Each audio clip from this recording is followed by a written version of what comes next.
ఏంటి madam Telugu and English 2 పక్క పక్కన పెట్టారు చెప్తున్నారా? నేను ఫస్ట్ నుంచి చెప్తున్నదే. సో, మనకు లాంగ్వేజ్ అన్నది 30 మార్క్స్‌కి. అది ఇంగ్లీష్ గానీ, తెలుగు గానీ ఏ లాంగ్వేజ్ అయినా, లాంగ్వేజ్ 1 అయినా, లాంగ్వేజ్ 2 అయినా మనకు 30 మార్క్స్‌కి ఉంటుంది. సో, ఫస్ట్ 15 మార్క్స్ అన్నవి మనకు ప్యాసేజెస్ అండ్ పోయమ్స్. సో, మనం తీసుకున్న లాంగ్వేజ్‌ని బట్టి ప్యాసేజెసా, పోయమా అన్నది మనకు తెలుస్తుంది. కానీ మిగిలిన 15 మార్క్స్ మాత్రం మనకు పెడగాలజీ వస్తుంది. సో, ఇది మనకు ప్రీవియస్ జరిగిన సీటెడ్ ఆగస్ట్ 2023లో జరిగిన ఆఫ్లైన్ పేపర్ ఇది. So, part 4 language 1 English and Telugu. So, pedagogy అన్నది same question with same options. At least ఆప్షన్స్లో కూడా ఎక్కడా చేంజ్ లేదు. సేమ్ క్వశ్చన్, సేమ్ ఆప్షన్స్ అనమాట. హిందీలో యాజ్ ఇట్ ఈజ్ హిందీలో కూడా సేమ్గానే ఉంది. సో మనం చెప్పబోయే ఈ వీడియోలో ఇంగ్లీష్ పెడగాలజీతో పాటు 80% ఆఫ్ తెలుగు పెడగాలజీని కూడా మనం కంప్లీట్ చేసుకుందాం. కాకపోతే నేను తెలుగు హెడ్డింగ్స్ అయితే అప్లై చేయలేదు, కానీ తెలుగులో హెడ్డింగ్స్ ప్రతి హెడ్డింగ్ నేను తెలుగులోనే మీకు ఎక్స్ప్లెయిన్ చేస్తాను. వాటి యొక్క వర్డ్స్ మీకు చెప్తాను. సో ఈ వీడియోలో మనం రెండింటిని కవర్ చేసుకుందాం. So let's start our class.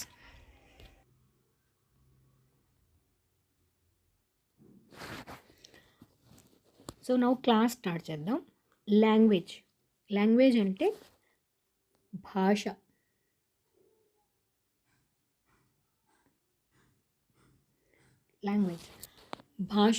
Language is a medium through which one can express one's ideas, thoughts and feelings. Language అన్నది మన ఫీలింగ్స్ని, మన థాట్స్ని, మన మైండ్లో ఉన్న ఐడియాస్ని, మన ఎమోషన్స్ని తెలియజేసేదే language. There are many languages in the world. So వరల్డ్లో, ప్రపంచం మొత్తంలో ఎన్నో రకాలైన భాషలు ఉన్నాయి. సో మన ఇండియాలో తీసుకుంటే 1600+ భాషలు ఉన్నాయని, సో మన ఇండియాలో, మన భారతదేశం మొత్తంలో 1600 లాంగ్వేజెస్ ఉన్నాయని చెప్పుకుంటాం. సో మరి ప్రపంచంలో ఎన్ని భాషలు ఉన్నాయో, there are many languages in the world. There is no specific relationship between language and script. భాషకు లిపికి, స్క్రిప్ట్ అంటే లిపి, భాషకు లిపికి ఎలాంటి ఒక నిర్దిష్టమైన సంబంధం ఉండదు అని చెప్తుంది. Any language can return in any script. A language అయినా ఏ లిపిలోనైనా రాసుకోవచ్చు అని చెప్తుంది. Next, language families. సో భాష యొక్క కుటుంబాలు. సో ఏ లాంగ్వేజ్ ఏ ఫ్యామిలీకి చెందినదన్నది మనం ఇక్కడ చూడొచ్చు. సో ఇండో యూరోపియన్కి హిందీ, గుజరాతీ, ఇంగ్లీష్. సో ఈ ఫ్యామిలీకి చెందినవి Hindi, Gujarat and English. Dravidian వచ్చేసి తమిళ్, తెలుగు, కన్నడ, మలయాళం. టిబెటో బర్మన్కి language of eastern India side ఉన్న వాళ్ళందరూ టిబెటన్ బర్మన్ ఫ్యామిలీకి చెందిన లాంగ్వేజెస్ యూజ్ చేస్తారు. ఆస్ట్రో ఏషియాటిక్లో languages in Jharkhand and central Asia వాళ్ళు. నెక్స్ట్, అండమానిస్. సో ఇవన్నీ లాంగ్వేజెస్ ఆఫ్ ఫ్యామిలీస్. సో భాష యొక్క కుటుంబాలు.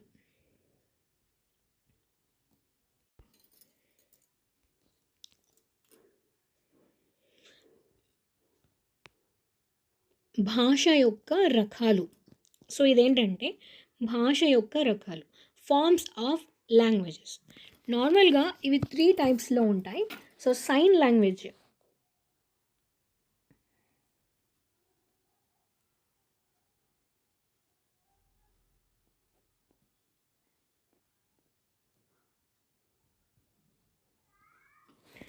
సైన్ లాంగ్వేజ్ అనమాట.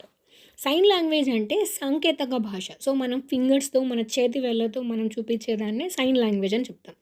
ఓరల్ లాంగ్వేజ్ అంటే మనం ఏదైతే లాంగ్వేజ్ మాట్లాడుతున్నామో, సో నేను మాట్లాడుతున్నాను లాంగ్వేజ్, ఆ లాంగ్వేజ్ మీరు వింటున్నారు. మనం కాల్ చేస్తాం ఎదుటి వ్యక్తికి, కాల్ అటువైపు ఉన్న వ్యక్తితో మనం మాట్లాడతాం. సో మనం మాట్లాడేదాన్ని ఓరల్ లాంగ్వేజ్, మౌఖిక భాష అని అంటాం. నెక్స్ట్ వచ్చేసి రిటర్న్ లాంగ్వేజ్ అంటే లిఖితపూర్వకంగా. రిటర్న్ లాంగ్వేజ్ అంటే లిఖితపూర్వకంగా ఉండేది. So written language is more stable, credible than the oral language. So oral లాంగ్వేజ్లో మనం ఇప్పుడు మాట్లాడతాం, మరొక 5 మినిట్స్‌లో ఆ లాంగ్వేజ్ నేనెప్పుడు చెప్పాను, నేను చెప్పలేదే అని మన నోటికి చెప్పేదే కదా! అంటే నరం లేని నాలుక ఏమన్నా మాట్లాడుతుందని. సో, ఇప్పుడు మాట్లాడిన మాటలు ఒక 5 మినిట్స్ తర్వాత నేను ఆ మాట అనలేదు, నేను ఇలా అనలేదంటాం. కానీ అది రిటర్నబుల్‌గా అంటే రాసిగత లిఖితపూర్వకంగా ఉంటే అది స్టేబుల్‌గా ఉంటుంది. స్టేబుల్‌గా, స్థిరంగా, క్రెడిబుల్ అంటే విశ్వసనీయంగా. సో, అవి చేంజ్ అవ్వదు. So, written language is more stable, credible than the oral language. Characteristics of language. Characteristics of language. Characteristics of language అంటే భాష యొక్క లక్షణాలు. Language is symbolic and dynamic. Symbolic and dynamic భాష యొక్క ప్రతీకాత్మకమైనది మరియు క్రియాశీలమైనది. డైనమిక్ అంటే క్రియాశీలమైనది. సో లాంగ్వేజ్ అన్నది చేంజెస్ మన జనరేషన్తో పాటు చేంజెస్ అవుతూ ఉంటాయి. మన టైంతో పాటు లాంగ్వేజ్ అన్నది చేంజ్ అవుతూ ఉంటుంది. సో అది అభివృద్ధి చెందుతూ డైనమిక్గా అభివృద్ధి చెందుతూ ఉంటుంది. సో మనం ఇంతకుముందు హాల్కి వెళ్ళి సినిమా చూద్దాం అనేవాళ్ళం. సో ఇప్పుడు అలా అంటున్నాము, హాల్ ఏంటి, సినిమా ఏంటి, ఏం మాట్లాడుతున్నాం. సో ఇప్పుడు ప్రజెంట్ మనం ఏంటంటే థియేటర్కి వెళ్ళి మూవీ చూస్తాం. సో హాల్ అన్నా, థియేటర్ అన్నా, సినిమా అన్నా, మూవీ అన్నా సేమే. కానీ లాంగ్వేజ్ మాట్లాడే విధానంలో లాంగ్వేజ్ అనేది డెవలప్ అవుతూ క్రియాశీలమైనదిగా వస్తుంది. సో డైనమిక్గా చేంజ్ అవుతూ వస్తుంది. మీన్స్ ఆఫ్ కమ్యూనికేషన్, ఇది సహవాసం యొక్క సాధన. So communication medium of instruction. So మనకి ఇన్స్ట్రక్షన్స్ చెప్పడానికి కానీ. లాంగ్వేజ్ ఈజ్ ఆర్బిటరీ అంటే ఏకపక్షంగా ఉంటుంది. లాంగ్వేజ్ ఈజ్ కాంప్లెక్స్ సంక్లిష్టమైనది. సో లాంగ్వేజ్ ఈజ్ ఈజీ కాదు, language is complex. Next one, language acquisition. Language acquisition అంటే భాషా సముపార్జన. So when language is learnt naturally and without any systematic practice, it is called acquisition.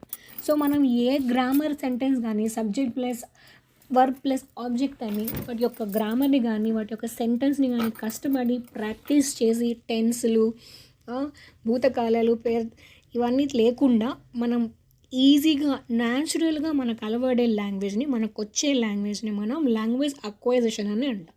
దీనే మనం mother tongue అని కూడా అంటాం. When a language is learned naturally and without any systematic practice is called a acquisition. It refers to the process of learning a native and a second language because of the innate capacity of a human brain. నార్మల్గా second language అంటే language learning అని అనుకుంటాం, కానీ option కరెక్ట్గా చదవండి. It refers to the process of learning a native or a second language because of innate capacity of a human brain. So మన ఇంట్లో మనం ఒకే లాంగ్వేజ్ నేర్చుకున్నప్పుడు తెలుగే మాట్లాడితే పిల్లవాడికి ఏ కష్టం లేకుండా మనం తెలుగు లాంగ్వేజ్ని నేర్చుకోవచ్చు.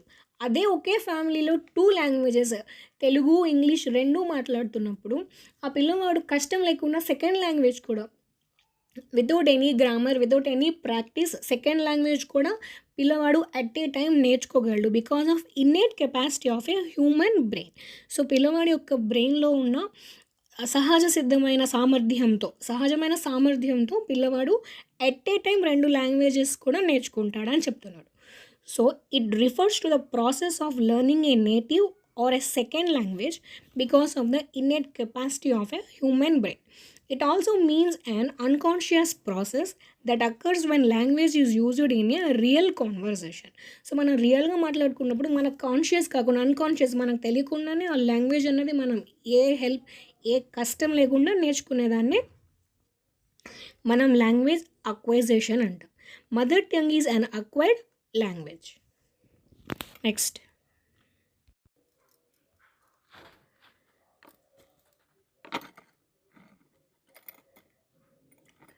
Now language learning. Language learning అన్నది భాషా అభ్యాసనం.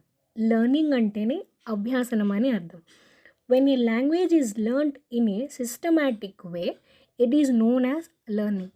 ఒక భాషను మనం క్రమంగా, సో రూల్స్గా, గ్రామర్గా ఒక పద్ధతితో మనం నేర్చుకుంటే దాన్ని మనం లెర్నింగ్ అంటాం. When a language is learned in a systematic way it is known as a learning. Learning is a language is all inexclusive process. నేర్చుకోవడం అనేది స్పృహతో కూడిన ప్రక్రియ మరియు అర్థవంతమైన పరిస్థితులలో మనం ఈ లాంగ్వేజ్ని అనేది నేర్చుకుంటాం. Learning is a conscious process and it is more effective when it is done in a meaningful situation or A familiar environment. So ఈ లెర్నింగ్ అనేది మనం కాన్షియస్గా ఉండే లాంగ్వేజ్ని నేర్చుకుంటాం. సో లాంగ్వేజ్ అక్విజిషన్లో మనకు తెలియకుండానే మనం విన్న మాటల్ని మనం నేర్చుకుంటాం. సో అన్కాన్షియస్గా లాంగ్వేజ్ అక్విజిషన్ అన్నది మనం నేర్చుకుంటాం. కానీ ఈ లాంగ్వేజ్ లెర్నింగ్ అనేది మనం మొత్తం స్పృహలో ఉండి కాన్షియస్గానే ఈ లాంగ్వేజ్ని మోర్ ఎఫెక్టివ్గా when it is done in a meaningful situation or A familiar environment. As per Skinner, language is learned by imitation and reinforcement. Skinner ప్రకారం లాంగ్వేజ్ అన్నది ఇమిటేషన్ అండ్ రెయిన్ఫోర్స్మెంట్ అని స్కిన్నర్ చెప్తున్నాడు.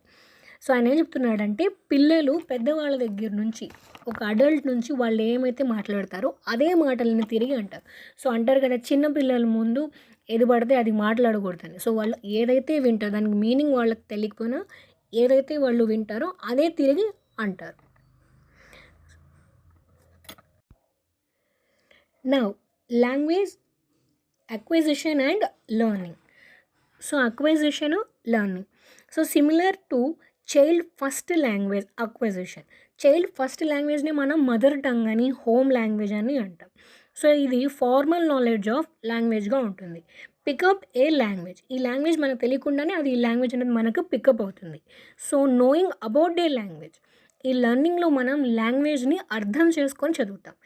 ఈ అక్వైజిషన్ అన్నది మనకు సబ్కాన్షియస్ ప్రాసెస్లో జరిగితే లెర్నింగ్ మనకు కాన్షియస్గా మన స్పృహతో గ్రామర్ రూల్స్ అన్నీ తెలుసుకొని మనం ఈ లాంగ్వేజ్ అన్నది నేర్చుకుంటాం. Implicit knowledge and explicit knowledge. The formal teaching does not helps. ఇక్కడ ఫార్మల్ టీచింగ్స్ అన్నది మనకు హెల్ప్ చేయదు, కానీ లెర్నింగ్లో ఫార్మల్ టీచింగ్ అన్నది మనకు హెల్ప్ చేస్తుంది. National curriculum framework NCF 2005. జాతీయ పాఠ్య ప్రణాళిక చట్టం. నేషనల్ కరికులం ఫ్రేమ్వర్క్ అంటే జాతీయ పాఠ్య ప్రణాళిక చట్టం. According to observation, English as a second language. So NCF ప్రకారం దాని యొక్క అబ్జర్వేషన్ ప్రకారం అయితే ఇంగ్లీష్ అన్నది సెకండ్ లాంగ్వేజ్ కిందకు వచ్చింది. In a multilingual country like India, English is a global language. So బహుభాషా దేశం. సో ఇండియా అన్నది బహుభాషా దేశం. సో మెనీ లాంగ్వేజెస్ మనం ఇండియాలో మాట్లాడతాం. అలాంటి ఇండియాలో ఇంగ్లీష్ అన్నది గ్లోబల్ లాంగ్వేజ్ కిందకి వస్తుంది. సో మనకు తమిళ్, మనం చెన్నై వెళ్తాం, సో మనకు తమిళ్ రాదు. సో మనకి ఇంగ్లీష్ వస్తే మనం అక్కడ సర్వైవ్ అవ్వచ్చు. సో అలాగ వేరే స్టేట్స్కి మనం వెళ్ళినప్పుడు మనకు ఆ లాంగ్వేజ్ రాకపోయినా ఇంగ్లీష్ అన్నది మనకు వస్తే మనం ఆ ప్లేస్లో సర్వైవ్ అవ్వచ్చు. In a multilingual country like India, English is a global language. ఒక విషయం అర్థం చేసుకోండి, అబ్జర్వేషన్ వచ్చినప్పుడు ఇంగ్లీష్ వచ్చేసి సెకండ్ లాంగ్వేజ్ కిందకు వస్తుంది. సో అకార్డింగ్ టు అబ్జర్వేషన్ మన క్వశ్చన్లో అబ్జర్వేషన్ మనం చూసినప్పుడు ఇంగ్లీష్ అన్నది సెకండ్ లాంగ్వేజ్కి వస్తుంది.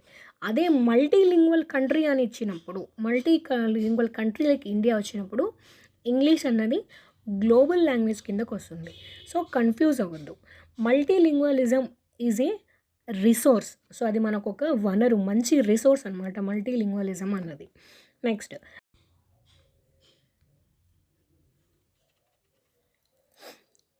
యాజ్ పర్ ఇండియన్ కాన్స్టిట్యూషన్, భారత రాజ్యాంగం ప్రకారం, యాజ్ పర్ ఇండియన్ కాన్స్టిట్యూషన్ భారత రాజ్యాంగం ప్రకారం ఏంటంటే హిందీని అఫీషియల్ లాంగ్వేజ్గా అండ్ అసోసియేట్ అఫీషియల్ లాంగ్వేజ్ను ఇంగ్లీష్ని తీసుకుంటారు.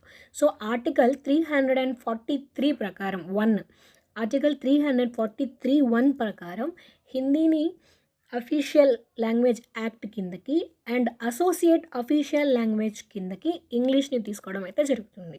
సో ఇక్కడ పాయింట్ చూద్దాం. యాజ్ పర్ ఓఎల్ఏ అంటే అఫీషియల్ లాంగ్వేజ్ యాక్ట్, ఇది 1963లో తీసుకుంది. English is an associate official language కిందకి ఆర్టికల్ 343(2) ప్రకారం. సో హిందీ అన్నది ఆర్టికల్ 303(1) ప్రకారం అండ్ ఇంగ్లీష్ అన్నది ఆర్టికల్ 343(2) ప్రకారం తీసుకోవడం. Next, Noam Chomsky. The idea that children are born with an innate ability to acquire language. So Noam Chomsky ఏం చెప్తారంటే పిల్లల్లో ఇన్నేట్గా అంతర్గత సామర్థ్యం, సో వాళ్ళకి లోపల the idea that children are born with an innate ability to acquire language. So వాళ్ళు ఖాళీగా అయితే ఏం పుట్టలేదు, వాళ్ళ లోపల ఒక డివైస్ ఉంటుంది, ఆ డివైస్ వల్ల వాళ్ళు లాంగ్వేజ్ని అన్నది నేర్చుకుంటారని చెప్తారు. సో ఆ డివైస్ పేరు ఏంటంటే the language acquisition device, LAD. So ఇలా కూడా అడుగుతాడు, ఎల్ఏడి ఫుల్ ఫామ్ చెప్పమని అడుగుతాడు. Language acquisition device is given by Chomsky. So ఈ డివైస్ ఇచ్చిన వాళ్ళు ఎవరని కూడా మనకు పాయింట్ అయితే వస్తుంది, ఎవరు, నామ్ చామ్స్కీ ఇస్తారు. సో ఈ డివైస్ అనేది పిల్లల్లో వెరీ ఫాస్ట్గా వెరీ ఎఫెక్టివ్గా ఎప్పుడు ఉంటుందంటే 5 years. ఆఫ్టర్ 5 years తర్వాత కొంచెం అది తగ్గుతూ వస్తుందని చెప్తారు. ఎట్లా అంటే మనం వేరే ప్లేస్కి వెళ్ళినప్పుడు ఒక లాంగ్వేజ్ని మనం నేర్చుకోకపోయినా చైల్డ్ తొందరగా నేర్చుకుంటాడు, అది ఆయన నామ్ చామ్స్కీ చెప్తుంది. సో సినిమా కానీ ఒక డైలాగ్ కానీ పిల్లవాడు విన్నప్పుడు 1-4 సార్లు విన్నప్పుడు తను ఈజీగా ఆ డైలాగ్ని చెప్తాడు, తన అర్థం తెలిసినా తెలియకపోయినా ఆ విన్న డైలాగ్ని ఆ లాంగ్వేజ్ని చైల్డ్ అన్నవాడు తొందరగా ఎఫెక్టివ్గా నేర్చుకుంటాడు ఎప్పుడు 5 years ఉన్నప్పుడు.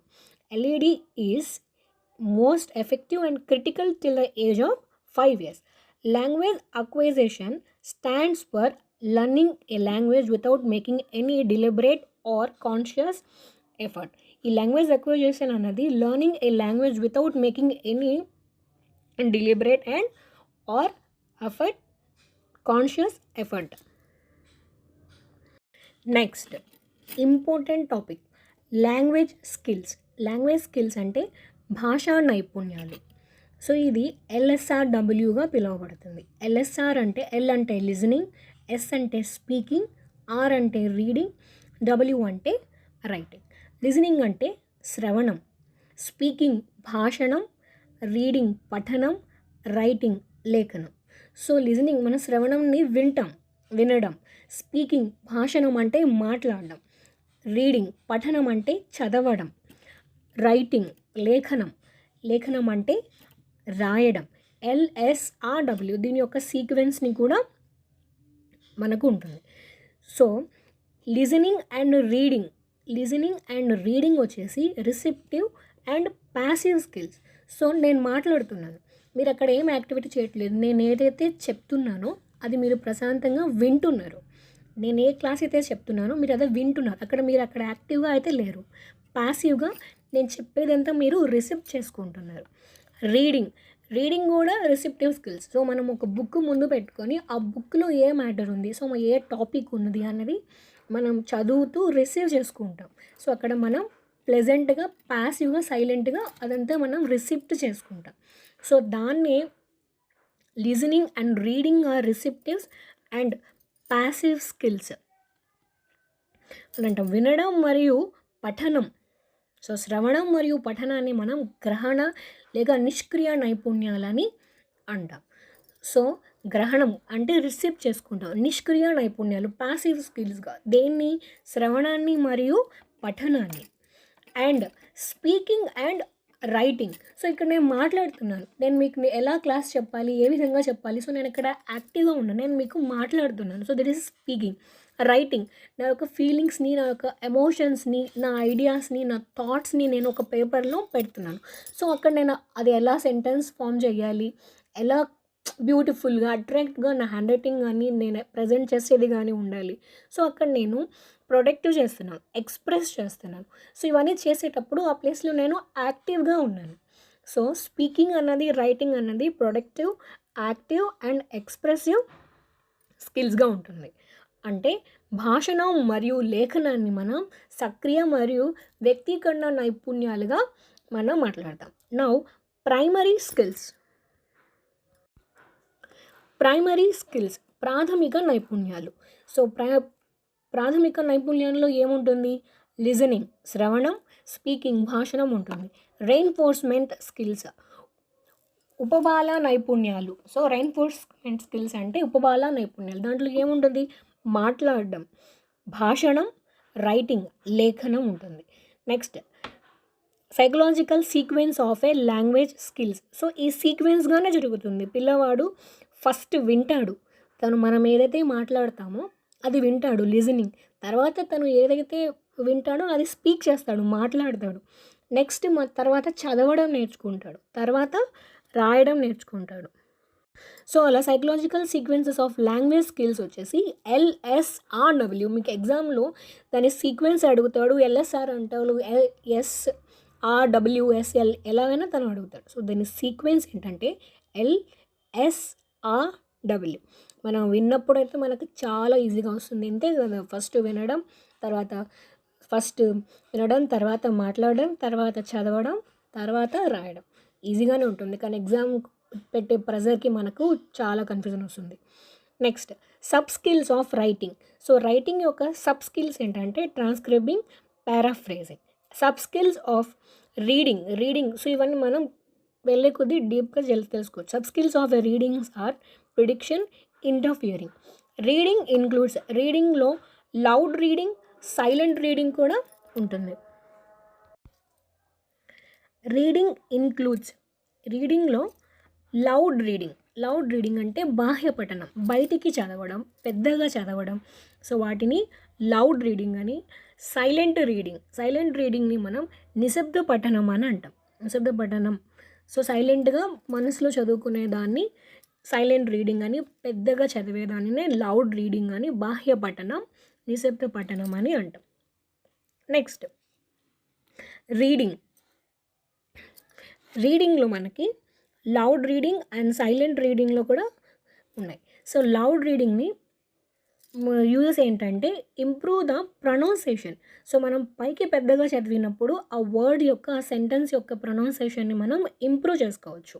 And loud reading is helpful in short text reading. So ఈ లౌడ్ రీడింగ్ అనేది షార్ట్ టెక్స్ట్ కొంతవరకు చదవడానికైతే బాగుంటుంది.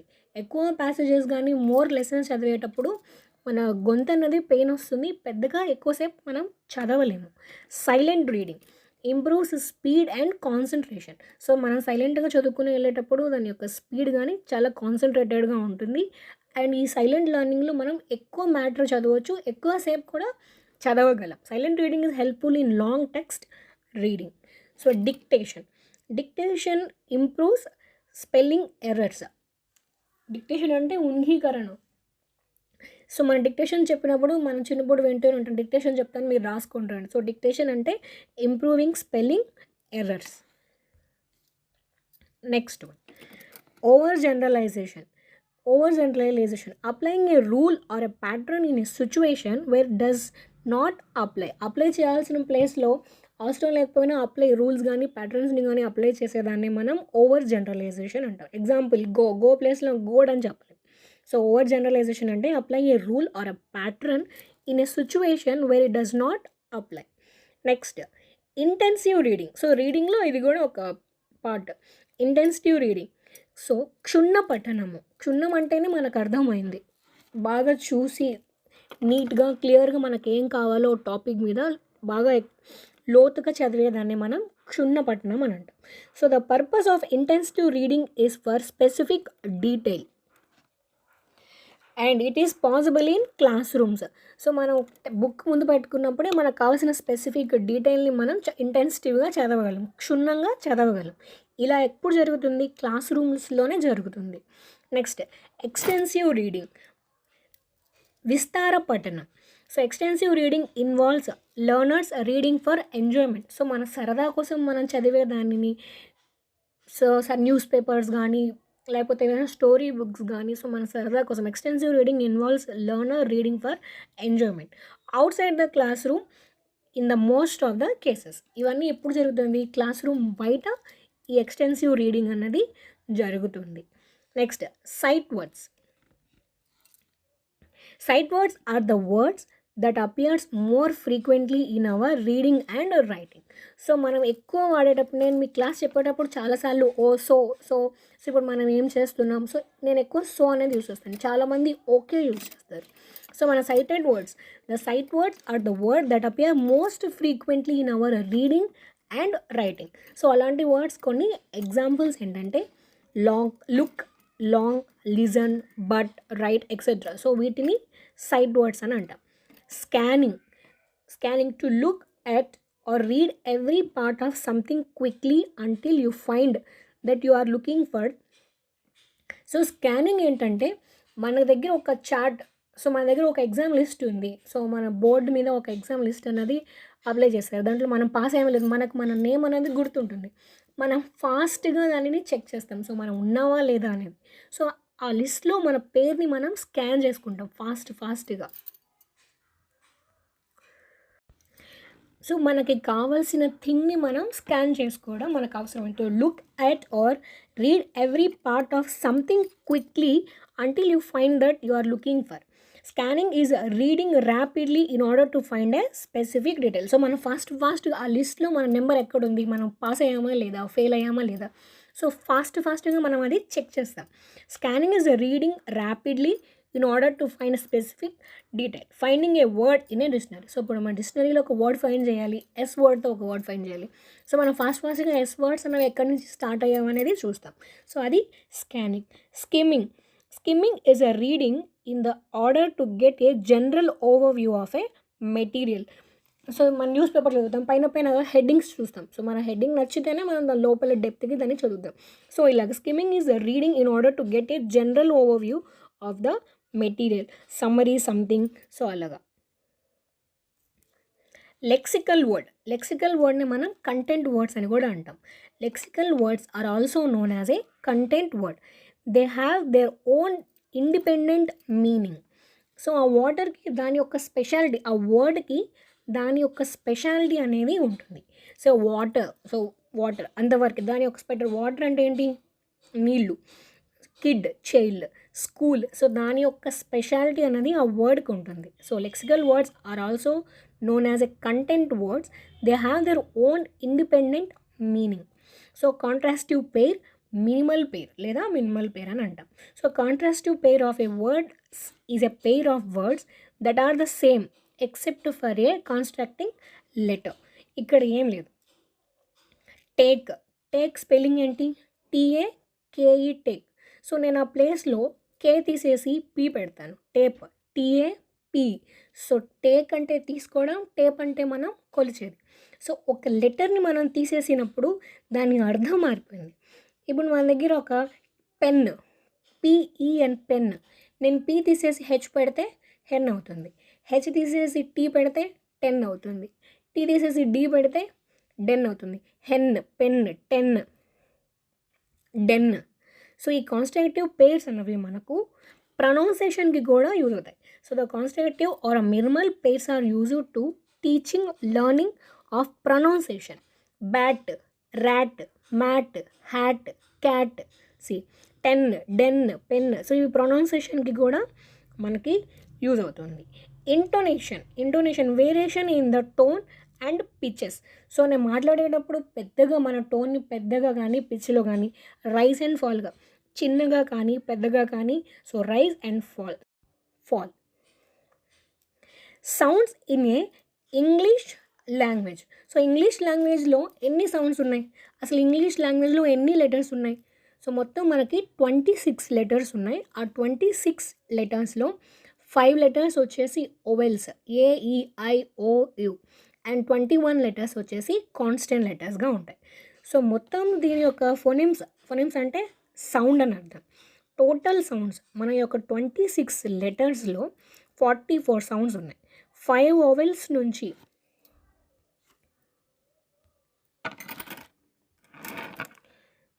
సో మన యొక్క 26 లెటర్స్లో మనకు 5 ఓవెల్స్ అండ్ 25 కాన్స్టెంట్స్ లెటర్స్ అయితే ఉన్నాయి.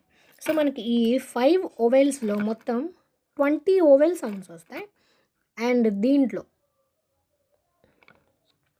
21లో నుంచి మనకు 24 కాన్సోనెంట్ సౌండ్స్ వస్తాయి. మొత్తం 44 సౌండ్స్ అన్నది మనకు ఇంగ్లీష్ లాంగ్వేజ్లో ఉంటుంది. డిప్థాంగ్స్ అంటే double sounding.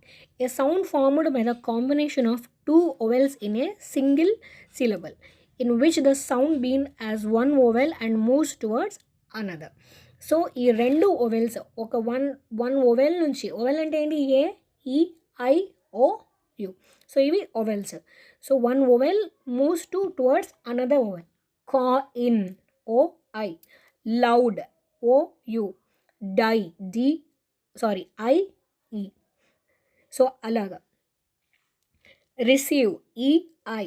A sound formed by the combination of two vowels is a single syllable in which the sound begins as one vowel and moves towards another. Next.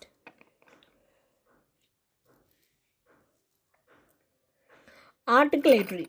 Any vocal organ takes parts in the production of a speech sound. So this is our vocal gun. నేను మాట్లాడుతున్నాను కదా, so నేను that is a articulatory and a vocal cord that takes parts in the production of a speech sound. Next, syntax. Syntax అంటే study of rules and structure. So ఒక sentence అన్నది ఇదే స్ట్రక్చర్లో ఉండాలి. First subject ఉండాలి, తర్వాత దాని పక్కన వర్బ్ ఉండాలి, తర్వాత దాని పక్కన ఆబ్జెక్ట్ ఉండాలి. సో ఇది కరెక్ట్ సెంటెన్స్ ఫార్మేషన్. సో దీనికోసమే మనం చదువుతూ ఉంటాం తరతరాలుగా టెన్స్లో present tense, past tense, future టెన్స్లో చదువుతూనే ఉంటాం. V1, V2, V3, 4 అని. సో ఇది syntax, the study of rules and structure. So ఇది కంపల్సరీగా ఇలాగే ఉంటుంది. And semantic, so study of meaning and sense. So మనం కరెక్ట్గా సబ్జెక్ట్ పెట్టి, కరెక్ట్గా వర్బ్ పెట్టి, తర్వాత కరెక్ట్గా మనం ఆబ్జెక్ట్ పెట్టినా కూడా, మేడం అన్నది సబ్జెక్ట్, డ్రైవ్స్ అన్నది వర్బ్, బైస్కిల్ అన్నది ఆబ్జెక్ట్. కానీ ఇక్కడ ఒక సెంటెన్స్ అన్నది, సెన్స్ అన్నది మిస్ అవుతుంది. మనం సైకిల్ని డ్రైవ్ చేయం, కార్ని మనం డ్రైవ్ చేస్తాం, సైకిల్ని మనం రైడ్ చేస్తాం. సో ఇక్కడ subject plus verb plus object ఉన్నా కూడా మనకి ఇక్కడ ఒక సిమ్నాటికల్ ఎర్రర్ కనిపిస్తుంది. So madam rides a bicycle లేదా madam drives a car. So అది మీనింగ్ అని, దాని సెన్స్ అనేది కరెక్ట్గా వస్తుంది. Phonemes, smallest unit of a sound. Phonemes అంటే మనం ఫోన్ ఎత్తగానే హలో, ఫోన్ రింగ్ అవ్వగానే సౌండ్ వస్తుంది. సో ఇలా గుర్తు పెట్టుకోండి, ఫోన్ అన్నప్పుడు మనకు సౌండ్ గుర్తొస్తుంది. ఫొనిమ్ అంటే smallest unit of a sound, చ, ప, థ. సో ఇలాగా మనకి ఎగ్జామ్లో చాలా కన్ఫ్యూజన్ వస్తుంది. ఫోనిమా అని వస్తుంది. సో ఫోనిమ్ అనేది smallest unit of a sound. Morpheme అన్నది smallest unit of a meaning. M for morpheme, M for meaning. Morpheme smallest unit of a మీనింగ్ని, వాటర్, సన్. సో వాటి యొక్క స్మాలెస్ట్ మీనింగ్. హోమోగ్రాఫ్. హోమోగ్రాఫ్ అన్నది, a homograph is a word that shares the same written form as another word, has a different meaning. Homograph. Homograph. A homograph is a word that shares the same written from as another word but has a different meaning. So listen, homograph, homophone and homonym. So ఈ 3 ఉంటాయి. ఇవి మనం లిటరల్గా confuse చేసేటట్టు ఉంటాయి, కానీ మనం అర్థం చేసుకుంటే ఈజీగానే ఉంటుంది. సో ఈ హోమోగ్రాఫ్ అనేది మనకు ఇది లివ్, ఇది లైవ్. సో సేమ్ స్పెల్లింగ్ ఉన్నాయి. LIV అనేది లివ్, LIV అన్నది లైవ్. సేమ్ స్పెల్లింగ్స్ అయితే ఉన్నాయి, కానీ మనం దీనిని డిఫరెంట్గా పలుకుతున్నాం. లైవ్ అని, లివ్ అని పలుకుతున్నాం. లివ్ అంటే ఉండటం, లైవ్ అంటే మనం ఏదైతే లైవ్గా చూస్తామో దాన్ని. సేమ్ స్పెల్లింగ్ ఉంటుంది, కానీ డిఫరెంట్గా మనం దీన్ని ప్రొనౌన్స్ చేస్తాం. లైక్ ఇక్కడ lead, lead. The pronunciation sound can be same or different. So ఇక్కడ same letters, live, live, same spelling ఉంటుంది, కానీ డిఫరెంట్గా దాన్ని మనం పలుకుతాం. Next, homophone. Homophone is a word that is pronounced the same as another word, but that has a different spelling and meaning. So ఇక్కడ మనం ఈ హోమోఫోన్లో సేమ్గా పలుకుతాం. టూ ఏమైనా డిఫరెంట్ వచ్చిందా? రెండు సేమ్గానే మనకు వినిపిస్తున్నాయి. Two. Homophone is a word that is pronounced same as another word. దాని పక్కన ఉన్న వర్డ్ లాగే అది కూడా ప్రొనౌన్స్ అవుతుంది. TWO2 సేమ్గా వినిపిస్తుంది, TOO2 కూడా సేమ్గా వినిపిస్తుంది, కానీ దీని యొక్క స్పెల్లింగ్ కానీ మీనింగ్ కానీ రెండు డిఫరెంటే. హోమోగ్రాఫ్లో ఏంటంటే స్పెల్లింగ్ సేమ్గా ఉన్న దాన్ని మనం పలికే విధానం డిఫరెన్స్గా ఉంటుంది. హోమోఫోన్లో సేమ్ సౌండింగ్ అన్నదైతే మనకు ప్రొనౌన్సియేషన్ అన్నది సేమ్గా ఉంటుంది, కానీ స్పెల్లింగ్ అండ్ మీనింగ్ అర్థం కూడా రెండు వేరుగానే ఉంటుంది. Homonym homonym as a word that is spelled and pronounced like another word but has a different meaning. So ఇది వినండి. హోమోనిమ్స్లో ఏంటంటే స్పెల్లింగ్ సేమ్గా ఉంటుంది, పలకడం కూడా సేమ్గా ఉంటుంది. సో లైవ్కి ఎలా ఉంది కానీ డిఫరెన్స్, సేమ్ స్పెల్లింగ్ ఉన్న లైవ్ అని మనం చదివాం, కానీ ఈ రెండు మనం సూట్ అనే చదువుతాం. So same spelling same meaning. Homonym as a word that is spelled and pronounced like another word but has a different meaning. So మనం పెళ్ళికి వెళ్ళినప్పుడు అరే ఈ సూట్ నీకు బాగా సూట్ అయిందిరా అంట. So this suits you. తెలుగులో చెప్పాలంటే అరటి తొక్క రాదు. సో అది రెండిట్లో సేమ్ స్పెల్లింగ్ సేమ్ ఉంటుంది, కానీ దాని యొక్క మీనింగ్ అన్నది డిఫరెంట్గా ఉంటుంది.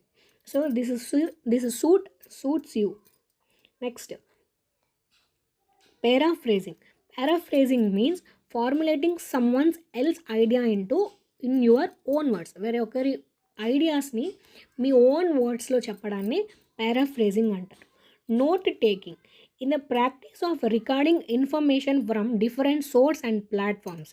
టేకింగ్ నోట్స్ డ్యూరింగ్ లెక్చర్ కానీ క్లాస్ కానీ. ఇప్పుడు నేను మీకు నోట్స్ చెప్తున్నాను, సో నేను మీకు క్లాస్ చెప్తున్నాను, నా వీడియోస్ అన్నవి రికార్డ్ అయి కూడా ఉంటాయి. సో మీరు విన్నప్పుడు దీన్ని మీరు ఇంపార్టెంట్ పాయింట్ అన్నప్పుడు దాన్ని మీరు నోట్ చేసుకుంటారు, దాన్నే నోట్ టేకింగ్ అంటారు. సో నేను చెప్పే దాంట్లో మీరు వింటున్నప్పుడు దానికి అది ఏది ఇంపార్టెంట్ పాయింట్ అని చెప్తారో, సో అది మీరు పెన్ను పేపర్ మీద పెట్టి రాసేదాన్నే నోట్ టేకింగ్ అంటారు. So tips for note taking యొక్క టిప్స్ వచ్చేసి writing only important points and క్లూస్ని రాసుకోవడం. Uses phrases, words, abbreviated forms. ఇప్పుడు నేను ఒక యూనివర్సల్ గ్రామర్ అని 4 సార్లు చెప్తాను. సో యూనివర్సల్ గ్రామర్ అని మీరు రాయలేరు. దాని షార్ట్కట్లో మీరు యూజీ అంటే universal grammar. NCF national curriculum framework. ప్రతిసారి మనం నేషనల్ కరికులం ఫ్రేమ్వర్క్ అని రాయలేం. ఎన్సిఎఫ్ అంటే నేషనల్ కరికులం ఫ్రేమ్వర్క్ అనేది మనకు అర్థమవుతుంది. సో ఇట్లా నోట్ టేకింగ్లో follow a pattern or a grammatic form or flow chart. ఈ ప్యాటర్న్ని కానీ ఒక grammatical form or a flow చార్ట్ని మనం యూజ్ చేసుకోవచ్చు. సో నౌ నోట్ మేకింగ్ అంటే note making is not just about writing down everything you hear and read. So మనం ఒక బుక్ పెట్టుకొని ఒక మ్యాటర్ని మనం చదివినప్పుడు దాంట్లో ఇంపార్టెంట్ పాయింట్స్ని సో మన సొంతంగా క్రియేట్ చేసుకునే నోట్స్నే మనం note making. It is a process of reviewing, connecting and synthesising ideas from your lecturers or readings.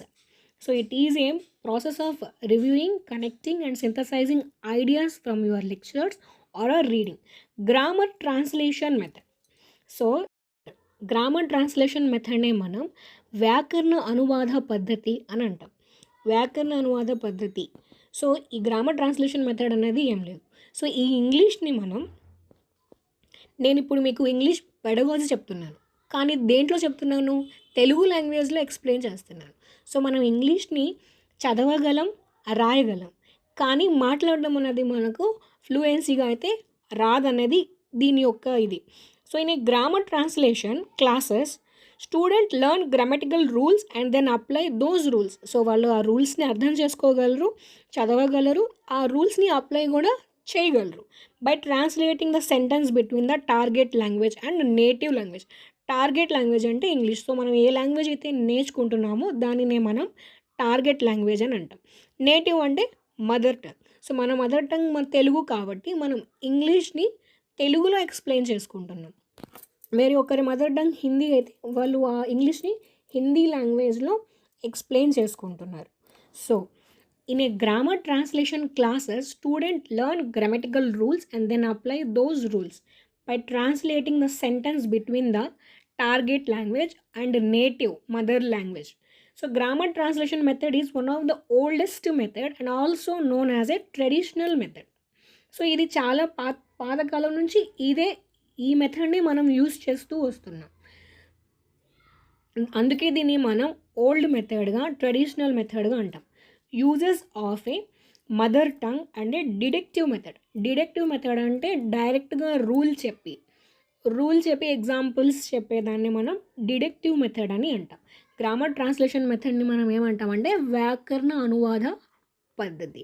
Deductive method అంటే డి అంటేనే డైరెక్ట్గా రూల్ చెప్పి తర్వాత దాని యొక్క ఎగ్జాంపుల్స్ని చెప్పడమే deductive method.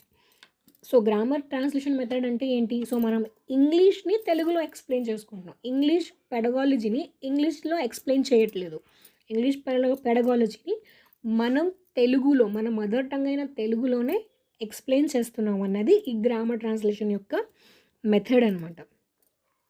Next direct method. ఈ డైరెక్ట్ మెథడ్లో ఏం చెప్తుందంటే, ఇంగ్లీష్ అనేది మనం చదువుతున్నాం, రాస్తున్నాం, కానీ ఇంగ్లీష్లో మాట్లాడలేకపోతున్నాం, ఇంగ్లీష్ ఎక్స్ప్లెయిన్ చేయలేకపోతున్నాం.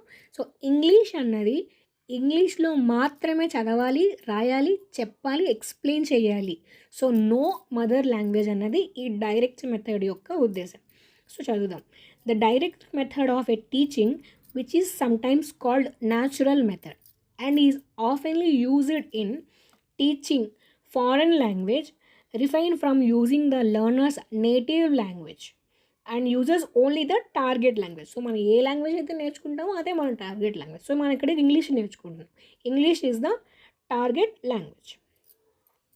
Next uses of inductive method.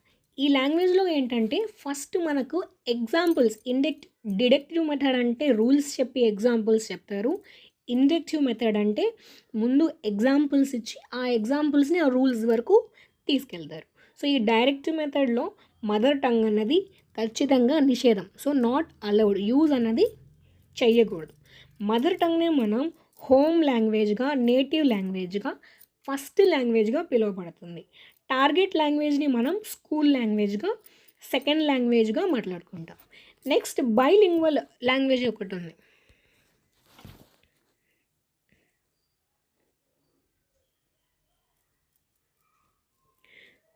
So bilingual language method మనకేం చెప్తుందంటే, నేను అది మెన్షన్ చేయలేదు.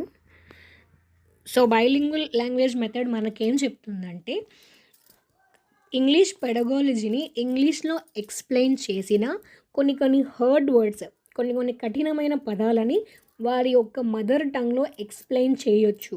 సో వారి యొక్క మదర్ టంగ్లో ఎక్స్ప్లెయిన్ చేయొచ్చు. అన్నీ కాదు, కానీ కొన్ని కఠినమైన పదాలను తెలుగులో వాళ్ళ యొక్క మదర్ టంగ్లో, ఏ లాంగ్వేజ్ అయితే ఆ లాంగ్వేజ్ వాళ్ళ మదర్ టంగ్లో ఎక్స్ప్లెయిన్ చేయొచ్చు అనేది మనకు బైలింగ్వల్ మెథడ్ అన్నది చెప్తుంది. Next language across curriculum. LAD అంటే లాంగ్వేజ్ అక్వైజిషన్ డివైస్. ఆ డివైస్ని మనకు నామ్ చామ్స్కీ గారు ఇచ్చారు.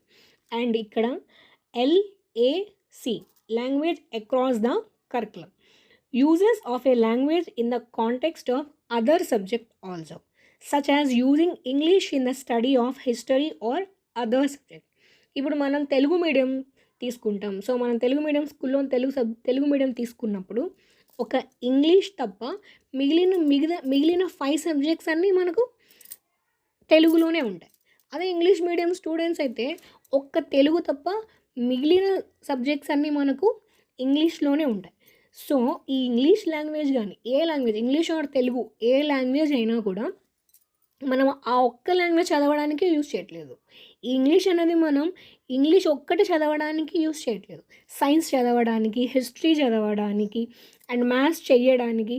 సో వీటన్నిటికీ మనం ఇంగ్లీష్ మీడియం వాళ్ళతో అన్నీ ఇంగ్లీష్లో, తెలుగు వాళ్ళైతే అన్నీ తెలుగులోనే. సో ఆ లాంగ్వేజ్ అన్నది మనం అన్ని విధాలుగా అదర్ సబ్జెక్ట్స్ మీద కూడా యూజ్ చేస్తున్నాం. So uses of a language in the context of other subjects also, such as using English in the study of history or other subject. Multilingualism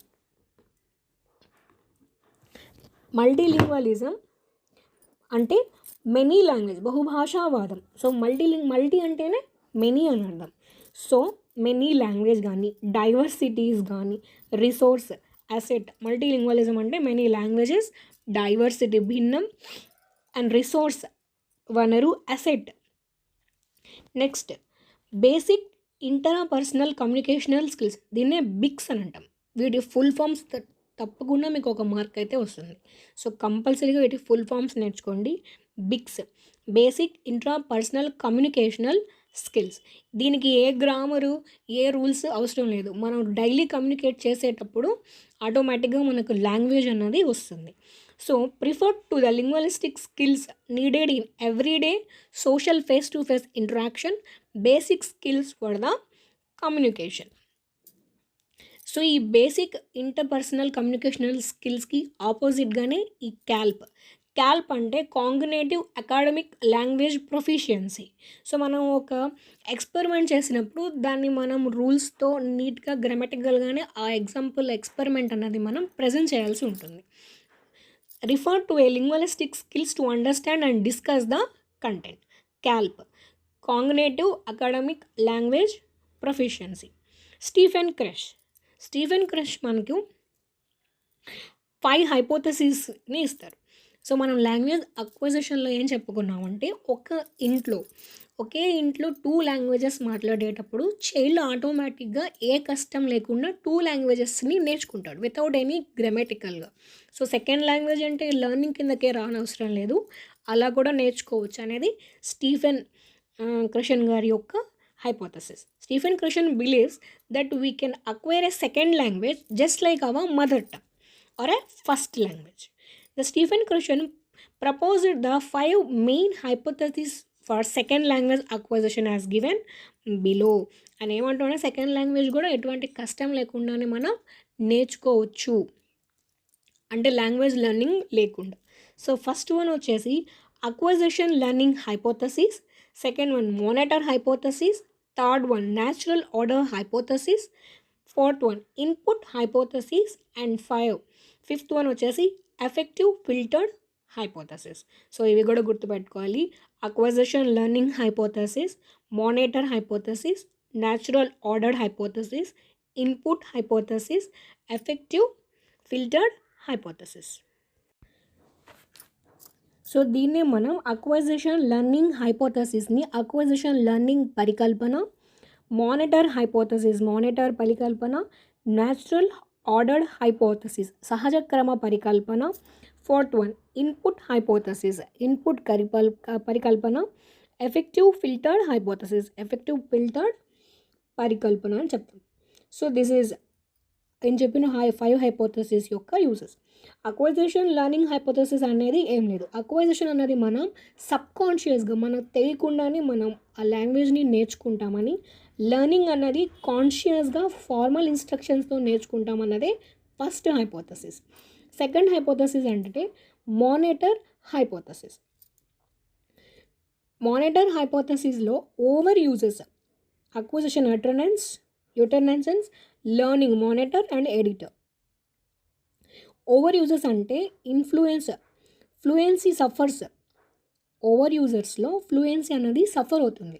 so మనకు ఎక్కువ తెలిసినా కూడా మనం దాంట్లో ఓవర్ కాన్ఫిడెన్స్ కూడా మనకి కరెక్ట్ కాదని అర్థం. ఏంటంటే ఈ రూల్ ఇక్కడే పెట్టాలి, సో ఇది గ్రామర్గా రూల్గా సిస్టమేటిక్గా subject plus verb plus object అనేది కరెక్ట్గా సెంటెన్స్లో ఉండాలన్నది మనం ఎక్కువ తెలుసుకున్న అట్ ఎ టైం మనం ఒక ఇంటర్వ్యూకి వెళ్ళినప్పుడు మనకి తెలిసిన విషయాన్ని కూడా మనం కరెక్ట్గా చెప్తున్నామో లేదో, రాంగ్ చెప్తున్నామో, ఈ ది ఇక్కడ పెట్టొచ్చో లేదో, ఈ ఆర్ ఇక్కడ పెట్టొచ్చో లేదో, బట్ ఇక్కడ ఉండొచ్చో లేదో, సో అనొచ్చో లేదో. సో ఇలాగా మనకు ఓవర్ యూజర్స్కి కూడా ఫ్లూయెన్సీ అన్నది సఫర్ అవుతుంది. అండ్ అండర్ యూజర్స్కి కూడా అక్యురసీ అనేది సఫర్ అవుతుంటుంది. సో తనకి ఏం తెలియనప్పుడు తను ఎలా మాట్లాడగలుగుతాడు. సో అండర్ యూజర్స్కి అక్యురసీ అనేది సఫర్ అవుతుంది. ఆప్టిమల్ యూజర్స్కి మాత్రమే వాళ్ళు బ్యాలెన్స్డ్గా మెయింటైన్ చేయవచ్చు. Next natural ordered hypothesis. Acquisition of A grammatical structure follows a natural order which is predictable. So ఈ అక్విజిషన్లో గ్రామర్ స్ట్రక్చర్ని న్యాచురల్ ఆర్డర్స్తో మనం ప్రిడిక్టబుల్ అంటే ఊహించవచ్చు అని అంటున్నాడు. So this is a natural ordered hypothesis. Input hypothesis. Only acquisition comprehensible input I1 plus give input which are just beyond the current level of a learner plus 1. So మనకు ఒక question ఉంది, ఆ క్వశ్చన్కి మనకు ఆన్సర్ ఒక question ఉంటుంది, ఆ క్వశ్చన్కి ఆన్సర్ అన్నది మనకి హింట్. ఇప్పుడు టీచర్ అంటారు, సో ఈ క్వశ్చన్కి నేను ఈ ఆన్సర్కి నేను ఒక హింట్ ఇస్తానంటాను. సో హింట్ అన్నది క్వశ్చన్ కంటే కొంచెం ఎక్కువ ఉంది, +1గా. సో క్వశ్చన్ మీద హింట్ అన్నది +1గా ఉంటుంది. సో అదే ఉంటుంది, giving input which are just beyond the current level of a learner +1. Effective filtered hypothesis. Effective అంటేనే ఎమోషన్స్, ఫీలింగ్స్. ఎఫెక్టివ్ ఫిల్టర్డ్ అంటేనే emotions and feelings. The facilitated but non casual roles, motivation, self confidence and యాంగ్జైటీనే ఇస్తుందని మనకి 5 hypothesis అన్నది Stephen Krashen గారు ఇచ్చారు. Next, continuous and comprehensive evaluation. దీన్ని మనం ఈసీసీ అని పిలుస్తాం. కంటిన్యూస్ అండ్ కాంప్రహెన్సివ్ ఎవల్యూషన్ అంటే నిరంతరం సమగ్ర మూల్యాంకనం అని అర్థం. So assessment should be on the continuous basic through the year and should holistically assess the child. So ఈ కంటిన్యూస్ కాంప్రహెన్సివ్ ఎవల్యూషన్ అనేది నిరంతరంగా సాగుతుంది అండ్ సంపూర్ణంగా హోలిస్టిక్గా అసెస్ ద చైల్డ్ ఉంటుంది. సో కంటిన్యూస్ అనేది నిరంతరం, త్రూ అవుట్ ద ఇయర్ ఇది జరుగుతూనే ఉంటుంది. Comprehensive in all the aspects in holistic manner, సంపూర్ణమైన మేనర్తో. స్కూలాస్టిక్ అంటే పాఠ్య విషయాల్లో, స్కూలాస్టిక్ అంటే స్కూల్ కాకుండా ఎక్స్ట్రా కూడా కరికులర్ ఏరియాస్ కానీ ఎక్స్ట్రా కరికులర్ యాక్టివిటీస్ని కానీ ఈ కాంప్రహెన్సివ్లో జరుగుతుంది. It includes cognitive, effective and psychomotor domains. CAP Bloom's టాక్సానమీలో ఈ క్యాప్స్ని, సి అంటే కాంగ్నేటివ్, ఏ అంటే ఎఫెక్టివ్, పి అంటే సైకోమోటర్ డొమైన్. సో ఎవల్యూషన్ అంటే మూల్యాంకనం, అసెస్మెంట్ అంటే మదింపు, మెజర్మెంట్స్ అంటే కొలత.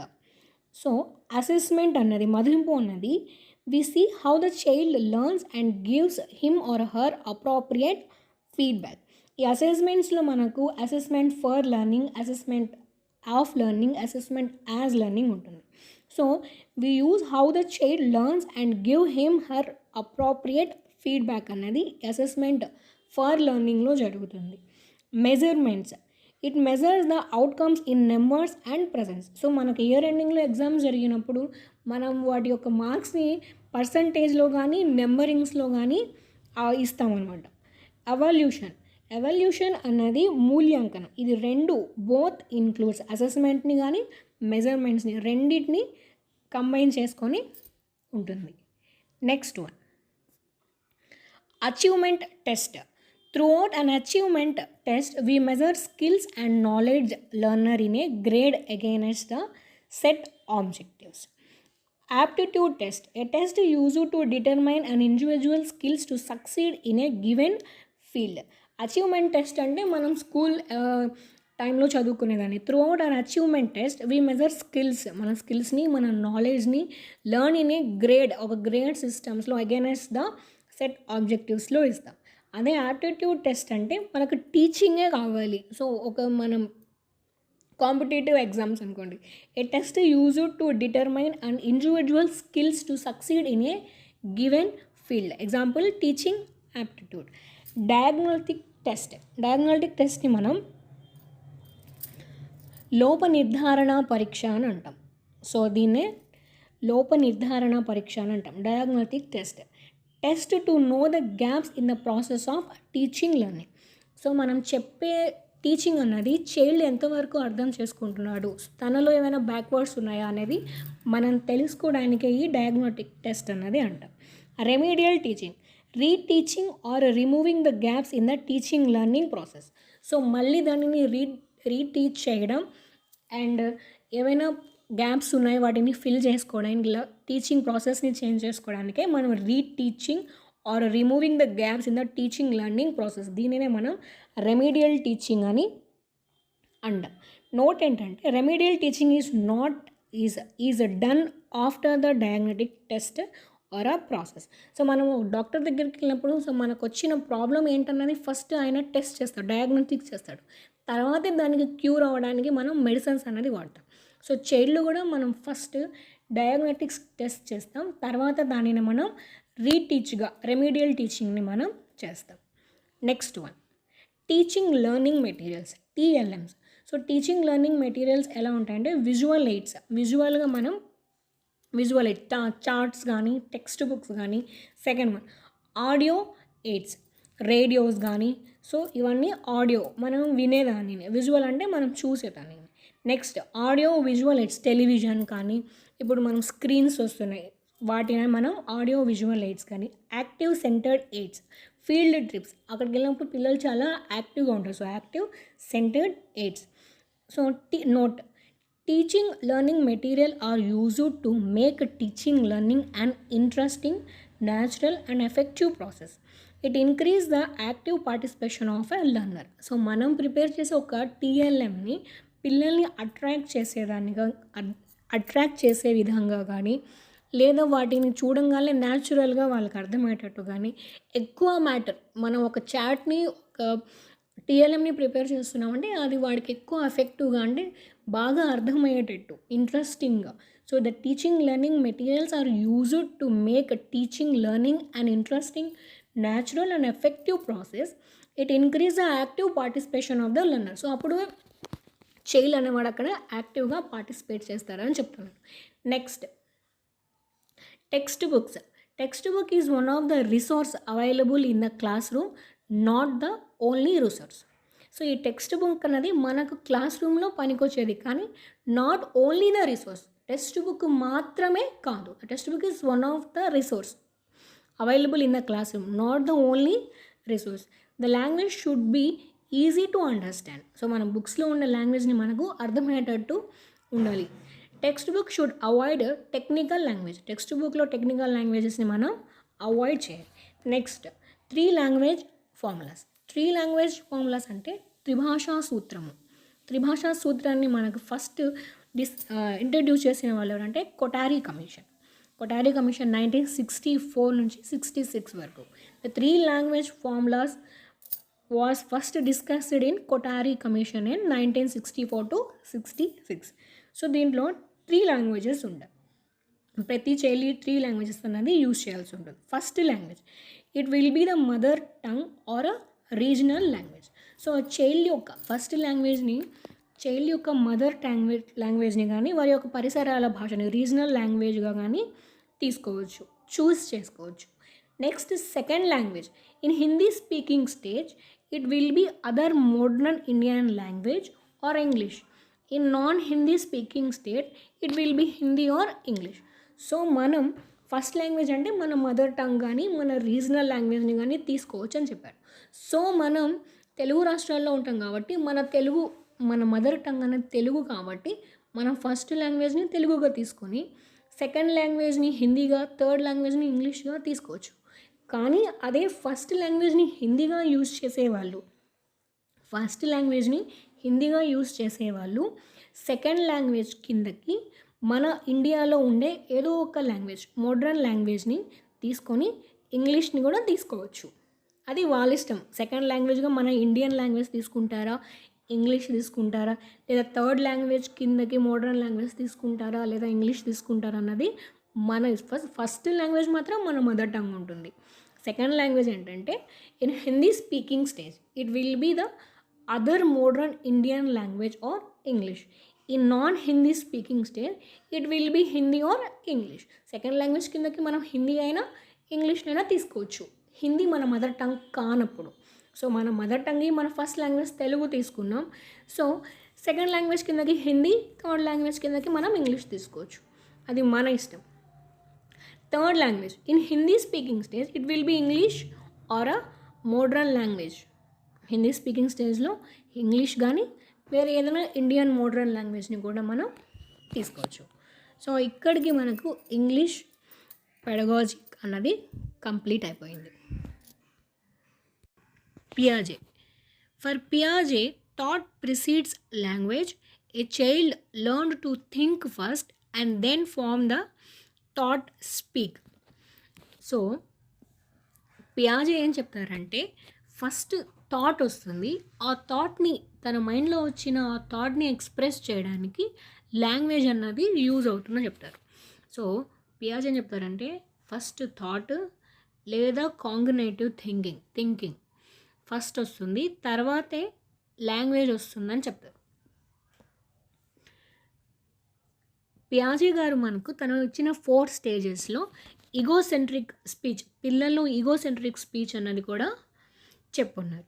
సో అది మనం సిడిపి చెప్పుకునేటప్పుడు బ్రీఫ్గా చెప్పుకుందాం. సో పియాజే గారి ప్రకారం ఏంటంటే ఫస్ట్ మైండ్లోకి థాట్ వస్తుంది, తర్వాతే ఆ థాట్ని ఎక్స్ప్రెస్ చేయడానికి లాంగ్వేజ్ అన్నది వస్తుంది అనేది పియాజే గారు చెప్తారు. నెక్స్ట్ వైగాట్స్కై.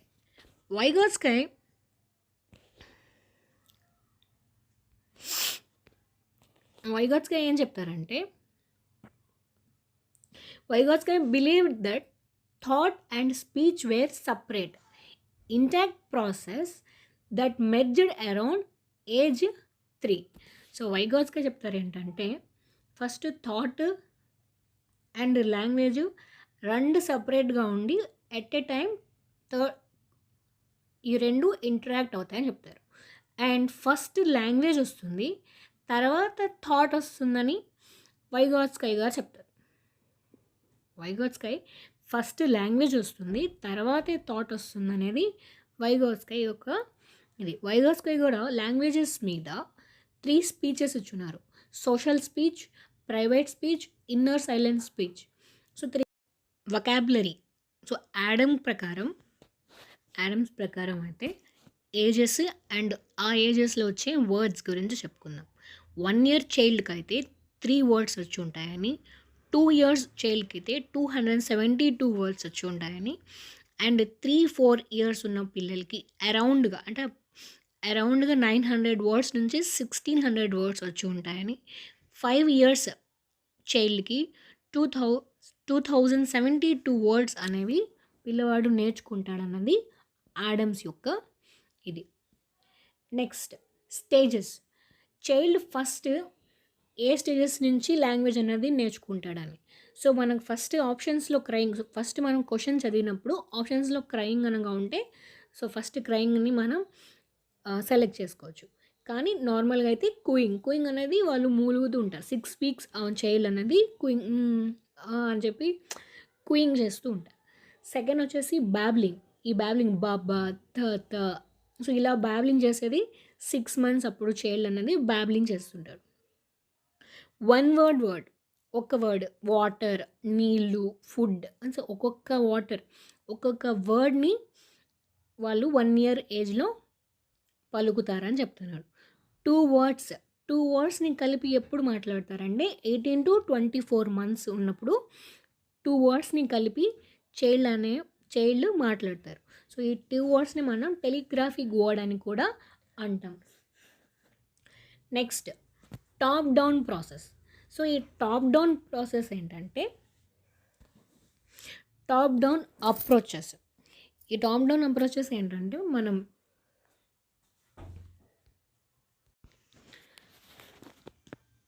పైనుంచి క్రిందకు విధానం టాప్ డౌన్ ప్రాసెస్. ఎలా అంటే ఇది డిసెండింగ్ ఆర్డర్ మనకు తెలుసు కదా, పెద్ద నెంబర్ నుంచి చిన్న నెంబర్ వరకు మనం వచ్చి డిసెండింగ్ ఆర్డర్ టైప్. సో మనకు ఆల్రెడీ ఒక స్టోరీ తెలిసి ఉంటుంది, ఆ స్టోరీ నుంచి మనం పారాగ్రాఫ్ నుంచి సెంటెన్స్ నుంచి వర్డ్స్ నుంచి లెటర్కి, just like a descending order, అది గుర్తుపెట్టుకోండి. సో డిసెండింగ్ ఆర్డర్లో మనం పెద్ద నెంబర్ నుంచి చిన్న నెంబర్ వరకు వస్తాం అవరోహణ క్రమంలో. సో అలాగే మనకు స్టోరీ అన్నది మెయిన్. స్టోరీ నుంచి మనం పారాగ్రాఫ్ నుంచి సెంటెన్స్ నుంచి వర్డ్ నుంచి లెటర్కి రావడాన్ని టాప్ డౌన్ ప్రాసెస్గా చెప్తాం. సో ఫస్ట్ పాయింట్ వచ్చేసి it means the use of background knowledge to understand the meaning. Second, background knowledge can be previous, situational, contextual or schematic. Third, in these, learner tries to form semantic and synthetic cues that moves to other more specific information. Next, bottom up. Bottom up అన్నది కూడా క్రింద నుంచి పై విధానము, bottom up approach. So ఇది కింద నుంచి పై విధానము. So ఇది దీనికి డిసెండింగ్ ఆర్డర్, చిన్న నుంచి పై దానికి వరకు వెళ్ళడం, అంటే లెటర్ నుంచి వర్డ్కి. సో ఆపోజిట్, లెటర్ నుంచి వర్డ్కి, వర్డ్ నుంచి సెంటెన్స్కి, సెంటెన్స్ నుంచి పారాగ్రాఫ్కి, పారాగ్రాఫ్ నుంచి స్టోరీకి. సో ఇలా దీన్ని మీరు గుర్తుపెట్టుకుంటే మీకు ఈజీగా గుర్తుంటుంది. Like ascending order. Option 1, point 1, it means the uses of input to understand the meaning.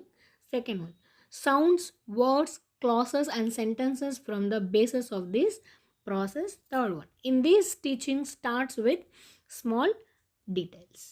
Now TPR ante total physical response, పూర్తి భౌతిక స్పందన. సో టీపీఆర్ని మనం పూర్తి భౌతిక స్పందన అని తెలుగులో అంటాం. సో మన బాడీ యొక్క మన ఫిజికల్ రెస్పాన్స్ అనేది దీంట్లో ఎక్కువ ఉంటుంది.